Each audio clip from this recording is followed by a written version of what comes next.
Electricity. Okay, so where does the electricity come from? And this is basic. I mean, this is really.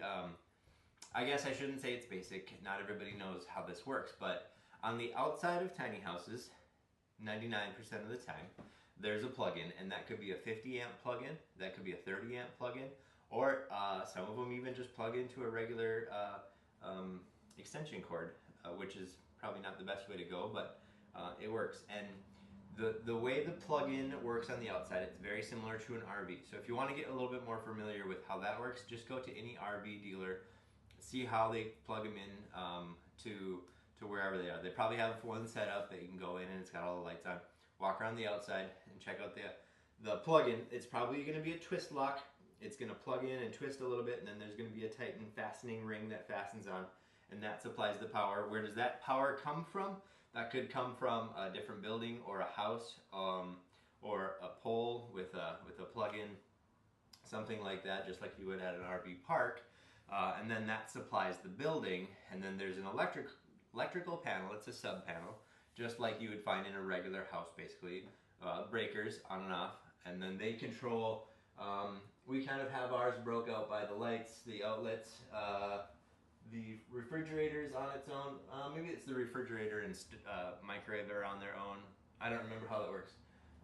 But we kind of break them out by zones, and everything has its own little breaker, just like you would in your house.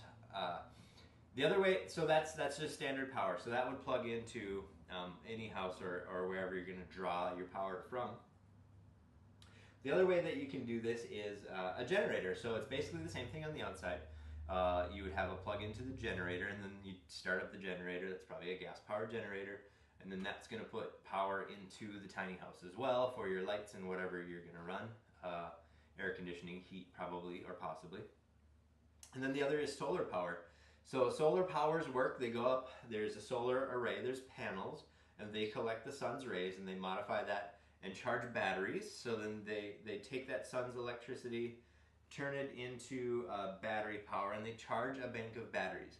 Now, how many batteries you need is based on what you're operating in your house. If you run a microwave, if your heat is electric, if you have a lot of lights, or a lot of power draw, a toaster, things like that use a lot of electricity, this is going to make your battery bank different or change. And then the batteries go into an inverter. So this is 12 volt, just like a car battery basically, or a trolling motor battery, deep cycle batteries.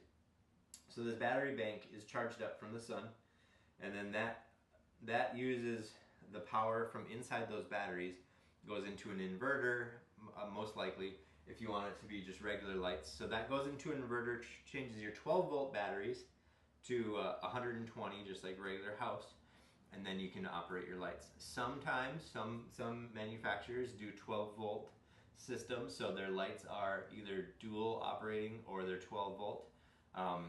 So then your power would come right out of those batteries basically, and then go into the lights like they regularly would.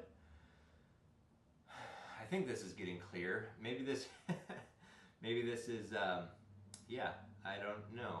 So I think, yeah, I mean, it's clear. So there's basically 3 power sources. You've got a regular plug-in to the outside. You have a generator, which is going to be gas powered. Most people have seen them or maybe even used them, or solar power. And your system can be set up so it can use any of them. There's dials or switches. There's ways to switch from one to the other. If you are in an area where you can plug in, then by all means plug in. If you're going to be off-grid and use solar, you can use solar.